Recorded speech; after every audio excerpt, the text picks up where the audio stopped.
Reports now நேயர்களுக்கு வணக்கம். இன்று நம்மோடு இணைந்திருக்கும் சிறப்பு விருந்தினர் வழக்கறிஞர் திரு டி.எஸ். சங்கர் அவர்கள். வணக்கம் சார். அண்ணாமலை அவர்கள் அவரோட எக்ஸ் தளத்துல ஒரு பதிவு ஒண்ணு போட்டிருக்காரு. அது கோயம்புத்தூர்ல ஒரு குறிப்பிட்ட மதுக்கடையில பார்த்தோம் அப்படின்னா, பழைய அதாவது டேட் முடிஞ்ச எக்ஸ்பயர் ஆன மதுக்களை எல்லாமே வித்துட்டு இருக்காங்க அப்படின்றத செய்தித்தாள்கள் மூலம் பார்க்கிறேன். சோ இப்படி மதுவை வித்து அடுத்தவங்களோட உயிரை எடுத்து நீங்க வாழணும் அப்படின்ற அளவுக்கு தேவை இருக்கா திமுக குடும்பத்துக்கு அப்படின்ற காட்டமான கேள்வி எழுப்பியிருக்காரு. அருவருப்பா இல்லையான்னு கேட்டிருக்காரு. உண்மைதானம்மா. அம்மா, இப்ப திமுகவுடைய மிகப்பெரிய வருமான சொத்து யாருன்னு கேட்டா குடிகாரர்கள், மது அருந்துபவர்கள்.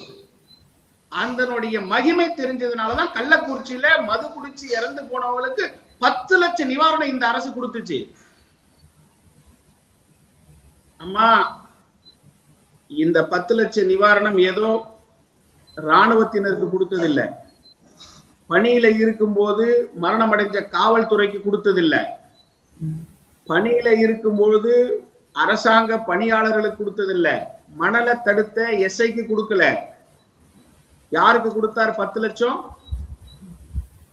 விவசாயிகள் எந்த ஒரு சூழ்நிலையும் இறந்து போன விவசாயிகளுக்கு கொடுக்கல, காட்டு விலங்கால கொல்லப்பட்டவங்களுக்கு கொடுக்கல, இயற்கை பேரிடரால உயிரிழந்தவங்களுக்கு கொடுக்கல. ஆனா இவங்க 10 லட்சம் அறிவிச்சது யாருக்கு? அவங்களுடைய சோர்ஸ் தமிழ்நாட்டு, அவங்களுடைய சோர்ஸ் யாரு? குடிகார வர்க்கங்கள். அந்த குடிகார வர்க்கங்கள் தமிழகத்துல ஒரு மிகப்பெரிய வைப்பீடா திமுக காரங்களுக்கு தெரியறதுனாலதான் 10 லட்சம் கொடுத்தது. ஆனா ஆட்சி முடிகிற காலத்துல அவங்க இந்த சோர்ஸை மேலும் பயன்படுத்தணும்னா தாங்கிட்ட இருக்கக்கூடிய எக்ஸ்பைரி பாட்டில் எல்லாம் இவங்க வித்து தீரணும். அந்த எக்ஸ்பைரி எல்லாம் ஒரு காலத்துல இந்த 2-3 மாசத்துல அது தீக்காம போயிருச்சுன்னா திரும்ப வர்றவங்க, ஆட்சிக்கு வர்றவங்க இதெல்லாம் கணக்கெடுத்து ஆடிட்டிங் சேர்த்து மீண்டும் ஒரு 40,000 கோடி இந்த டாஸ்மார்க்ல இருக்கிற ஊழலை பெருசா காமிச்சிட்டாங்க, கண்டுபிடிச்சிட்டாங்கன்னா மீண்டும் ஒரு சிறைவாசத்தை அனுபவிக்கிறதுக்கு நம்மளால முடியாதுன்றதுனால ஆட்சி இருக்கக்கூடிய இந்த 2-3 மாசத்துல, ஏன் பிப்ரவரி மாசம் 2ஆம் வாரத்துல எனக்கு நோட்டிபிகேஷன் வந்துரும்ன்ற நம்பிக்கை இருக்கு. அதிகபட்சம் போனா ஒரே மாசம், ஒரு மாசத்துக்குள்ள இவங்க இந்த மாதிரி கள்ளத்தனத்தை மொத்தத்தையும் செஞ்சு முடியணும்னு திமுக முடிவோட இருக்கு. அதனால அண்ணாமலை அண்ணன் சொன்னதுல எந்த ஒரு மாற்று கருத்தும் கிடையாது. திமுகவினுடைய ஒரே ஒரு நோக்கம் 10 ரூபாய் பாட்டிலுக்கு வச்சு வித்தாச்சு. அதை பத்தி மக்கள் யாரும் கத்தியும் கவலைப்படல. இப்போ எக்ஸ்பைரி டேட்ல இருக்கக்கூடிய மதுபானங்களை எல்லாம் வித்தரணும். ஏன் விற்காம எக்ஸ்பைரி ஆயிடுச்சுன்னு யாராவது ஆடிட்டிங்ல கண்டுபிடிச்சு திருப்பி அனுப்புனா எங்க போகும் தெரியுங்களா? பூரா திமுக கார சாராய ஆலைக்கு திரும்ப வேண்டியதா இருக்க சரக்கு பூரா. அந்த சரக்குகள்லாம் எக்ஸ்பைரி எங்க போகணும்? ஒட்டுமொத்தமா திமுக அமைச்சர்கள் இருக்கக்கூடிய சாராய கடைகளுக்கு தான் போகணும், சாராய உற்பத்தி ஆலைகளுக்கு தான் போகணும். அவங்களே அவங்களுடைய நஷ்டத்தை ஒத்துக்குவாங்களா? செத்தவன் எவன் செத்தா என்ன கிடக்குது? அதனால குடிச்சிட்டு சாகட்டுன்னு சொல்லி அந்த கடைக்காரங்களை போர்ஸ் பண்ணி விற்கக்கூடிய வேலையை கூட திமுக பார்க்க தயங்காது. இல்ல, டாஸ்மாக் குற்றச்சாட்டுலாம் தொடர்ந்து வைக்கும்போது திமுக சொல்றது இது வேணும்ட்டே எங்களை பழிவாங்கும் விதமாக பண்றாங்க. இப்ப 10 ரூபா விஷயத்த கூட சொன்னாங்க, பாட்டில யாரும் தெருவுல போடக்கூடாது அப்படின்றதுனால நாங்க இது பண்ணோம் அப்படின்னு. இந்த மாதிரி தொடர்ந்து எங்க மேல அவதூறு தான் பரப்புறாங்கன்னு திமுக வைக்க.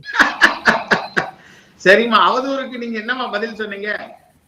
10 ரூபாய் கூடுதலா வாங்கி இருக்கீங்கன்னு சொல்லி பேசாத ஜீவன்கள் கிடையாது தமிழ்நாட்டுல, குடிகாரர்கள் உட்பட. எத்தனை கன்சியூமர் கோர்ட்ல போய் பாருங்கம்மா, நாங்க கொடுத்த சரக்குக்கு எக்ஸ்ட்ரா 10 ரூபாய் வாங்கினதுக்கு ஜிபே அக்கௌண்டோட நாங்க வழக்கு போட்டிருக்கிறோம்னு போட்டிருக்காங்க தமிழ்நாட்டுல. தமிழக அரசு என்ன பதில் சொல்லுது? டாஸ்மார்க் என்ன பதில் சொல்லுது? சொல்லுங்க அம்மா. ஏமா அந்த டாஸ்மார்க்கோட கேவலத்தை தெரிஞ்சுக்கிட்டு தான் அதற்கு முன்மொழிஞ்ச ஒரு IAS ஆபீசர் கூட எனக்கு இந்த நேரத்துல டாஸ்மார்க் எம்டி வேண்டான்னு சொல்லி ஓடக்கூடிய அளவுக்கு டாஸ்மார்க்கோட நிர்வாகம் இருக்குமா? ஒரு IAS அதிகாரி தயங்குறாரு, டாஸ்மார்க் என்ன போட்டுறாதீங்க, நான் வரல, கடைசி நேரத்துல நான் போய் மாட்டிக்க முடியாதுன்னு. இதுதான் திமுகவுடைய நிலை. ஆனா அவங்க சொல்லுவாங்க எங்க மேல பழி போடுறாங்கன்னு. பழி போடுறாங்கன்னு தெரிஞ்ச உடனே உங்க அமைச்சர் TR பாலு கிட்ட, உங்க அமைச்சர் ஜெகத் ரட்சகன் கிட்ட, உங்களுடைய கனிமொழி அக்கா கிட்ட எல்லார்கிட்டையும் ஒரே ஒரு NOC வாங்கி இனி நாங்க நடத்துற எந்த சாராய ஆலையில இருந்தோம் தமிழக அரசு கொள்முதல் பண்ணாது அறிவிக்க வேண்டியதுதானம்மா.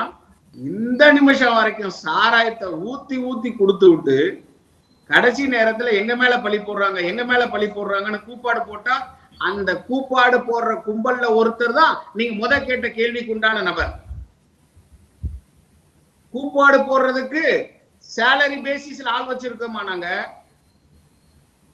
யூடியூப்ல, டிவி சேனல்ல, நியூஸ் பேப்பர்ல புரோபகண்டா பண்றதுக்காகவே நாங்க பணத்தை செலவழிக்கக்கூடிய ஒரு மிகப்பெரிய சாம்ராஜ்யமா உருவாக்கி இருக்கக்கூடிய ஒரு கட்சிக்கு எதிராக தயவு செஞ்சு இந்த மாதிரி கேள்வி எல்லாம் கேட்டுறாதீங்க. பாவம்,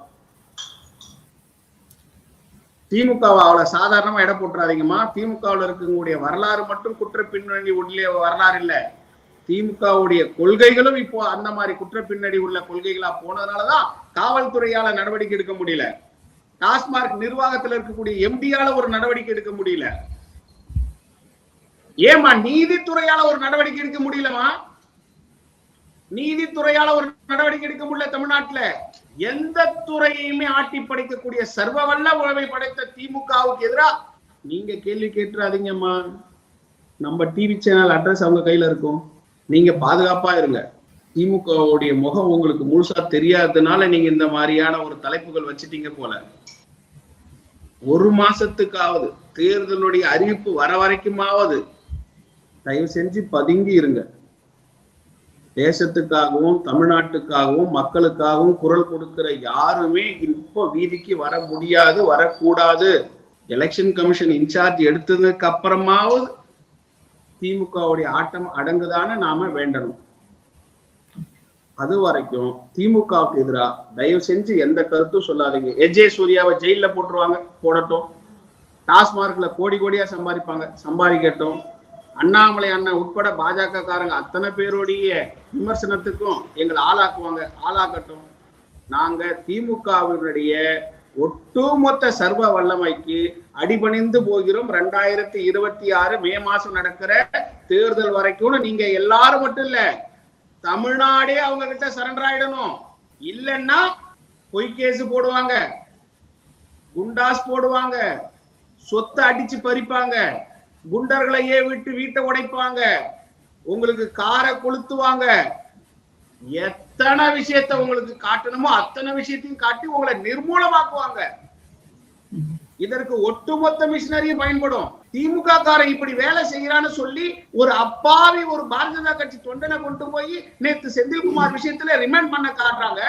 அந்த காவல்துறை பொய் சொன்னதுன்னு தெரிஞ்சுக்கிட்டு ஒரு நீதியரசர் அவருக்கு ரிமாண்டுக்கு அனுப்ப வேண்டியதா இருக்கு. ஆனா ஒரு நக்கீரன் கோபால ரிமாண்ட் பண்ணி நீதியரசர் முன்னாடி நின்ன உடனே நக்கீரன் கோபால் மேல எந்த ஒரு குற்றமும் இல்லைன்னு நீதித்துறையை மிரட்டக்கூடிய அளவுக்கு செஞ்சு அவர் விடுதலை பண்ணிருக்காங்க. நீதித்துறை உட்பட இப்ப நடுக்கத்துல இருக்குமா? யாருமே திமுகவை எதிரானவங்க இல்லைன்ற ஒரு மனநிலையை திமுக உருவாக்க பாக்குது இந்த தேர்தல்ல. இவங்க நினைச்சிட்டாங்க தமிழ்நாடு மக்கள் எல்லாம் முட்டாளன்.